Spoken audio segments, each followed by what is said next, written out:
Vítejte, dnes bych vám chtěl dát 20 tipů pro domácí portrétní focení.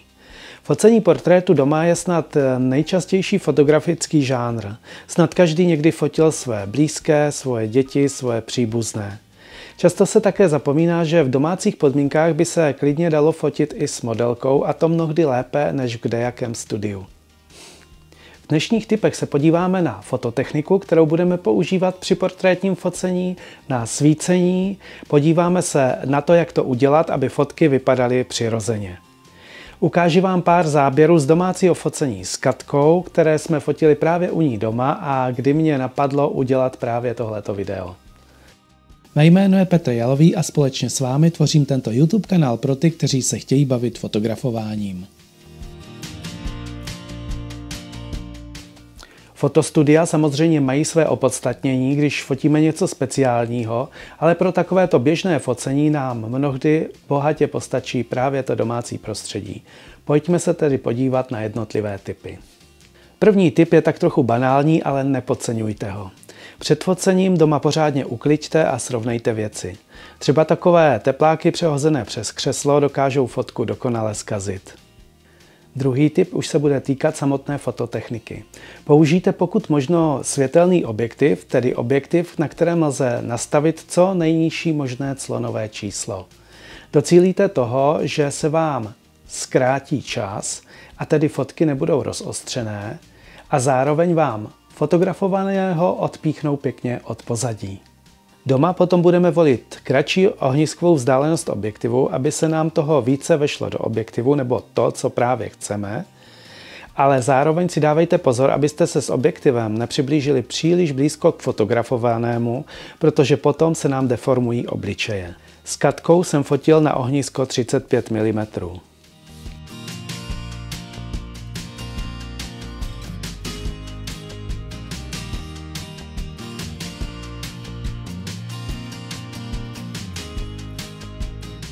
Fotografujte do formátu RAW.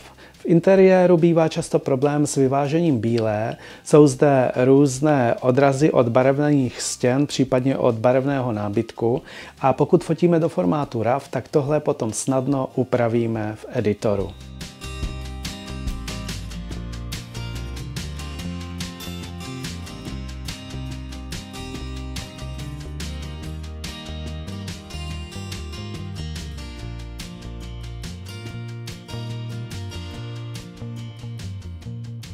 Při fotografování je nejdůležitější věcí světlo. V interiéru s tím často bývá problém. Proto se snažte fotit třeba u okna, kde nám krásně dopadá přirozené světlo zvenku. Ve většině případů budeme mít nedostatek přirozeného světla, protože by nám vycházel příliš dlouhý čas a fotky by byly rozostřené. V takovém případě je nutné potom použít umělé světlo. Dají se k tomu použít stropní světla nebo lampy, které máme doma. Kdo má blesk, určitě využije blesk. Blesk je pokud možno dobré umístit mimo fotoaparát, aby nesvítil přímo na fotografovaného, ale šel mírně z boku. Výborné je, pokud můžete také použít odraz blesku, například od stropu nebo od bílé stěny. Zde si ale dávejte pozor právě na tu bílou barvu, aby to nebyl třeba strop žlutý nebo modrý, protože stejně tak by se vám světlo odrazilo barevné na fotografovaného. Já jsem při fotografování s Katkou využil světla, které mám z čínského e-shopu, mám je už řadu let a jsem s nimi velmi spokojený, mají 45 W, dají se použít jak na baterie, tak při zapnutí do sítě a jsou regulovatelné. Můžu regulovat jak barvu světla, tak jejich výkon.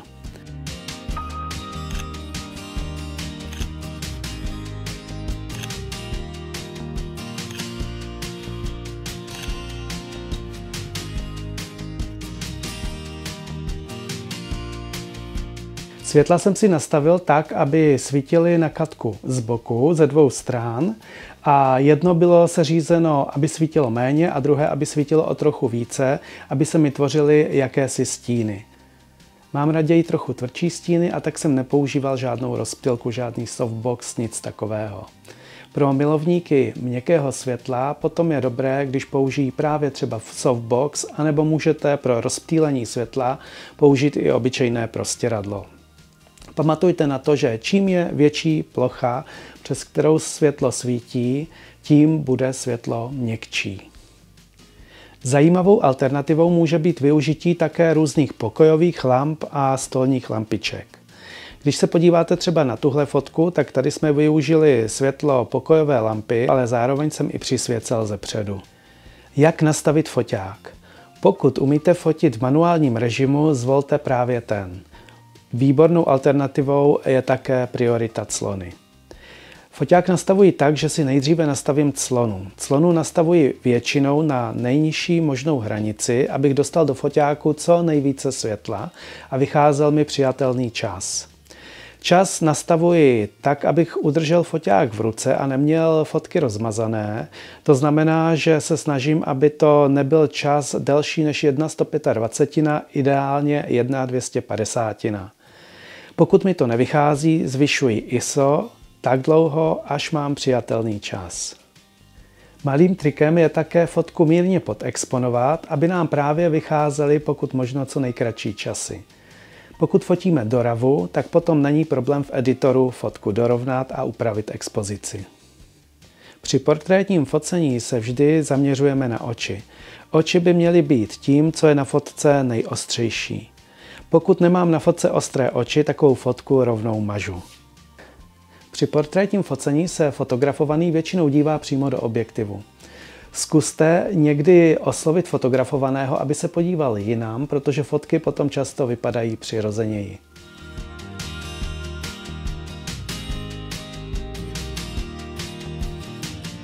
Podle pravidel se říká, že byste měli fotit vždy v úrovni očí a takových fotek by mělo být nejvíce.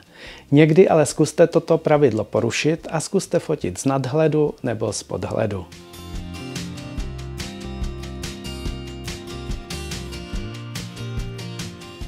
Soustřeďte se na to, aby v samotných očích bylo světlo, aby to nebyly jenom tmavé důlky. A úplně ideální je, když v očích jsou ještě jiskřičky. Ty vznikají odrazem světla, buď to od okna nebo od umělého světla.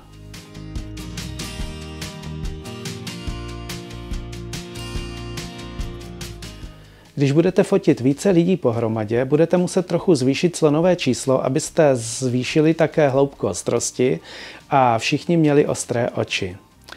Malým trikem je postavit si je do řady tak, nebo umístit si je tak, aby oči měly v jedné rovině od objektivu.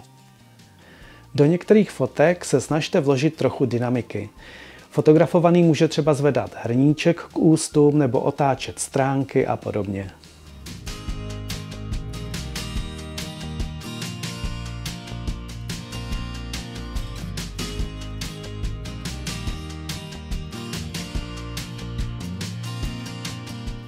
Zkuste některými fotkami vyprávět jakoby příběh. Je příjemné, když fotka vyvolává určitou emoci nebo představu, co fotografovaný v danou chvíli dělal, na co myslel, jak se cítil.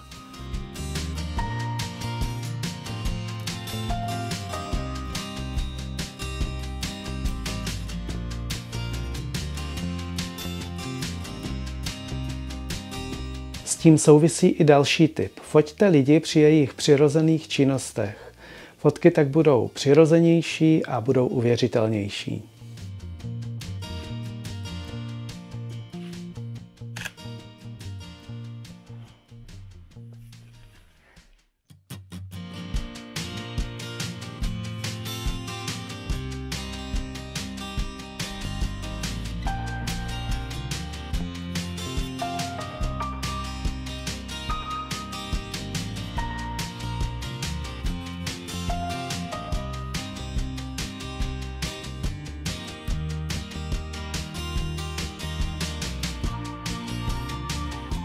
Vybírejte pokud možno jednoduché pozadí.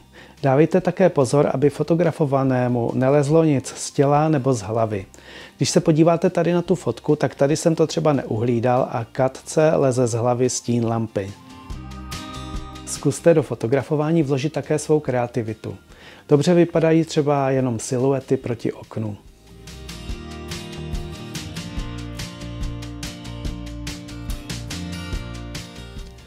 Můžete také vyzkoušet focení přes sklo nebo odrazy v zrcadle.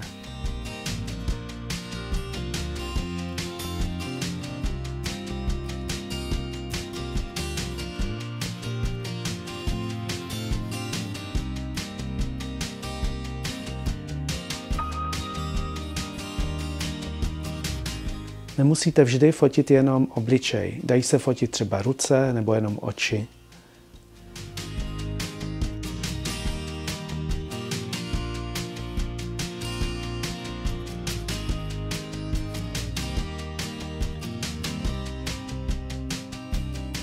Vyzkoušejte fotit také na různých netradičních místech. Můžete fotit třeba v temných chodbách, v koupelně nebo ve sklepě proti oprýskané zdi, nebo třeba na půdě, kde jsou staré trámy.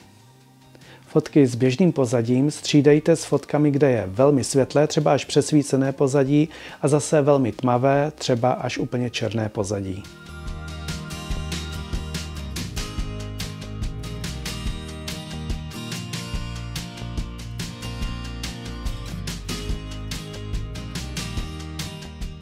Už při samotném focení byste se měli soustředit na kompozici.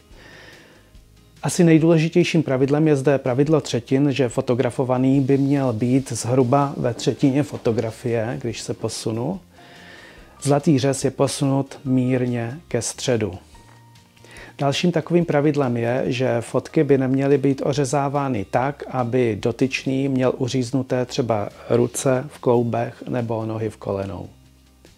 Tolik tedy k dnešním jednoduchým tipům pro domácí portrétní focení. Jestli pro vás video bylo nějakým způsobem užitečné, dejte like, můžete sdílet a velmi mě potěší komentář. Na oplátku mě také můžete pozvat na jedno. Jste-li tu dnes poprvé, nezapomeňte se přihlásit k odběru. Zachovejte mi přízeň a já se těším, že se společně budeme bavit fotografováním a úpravou fotek.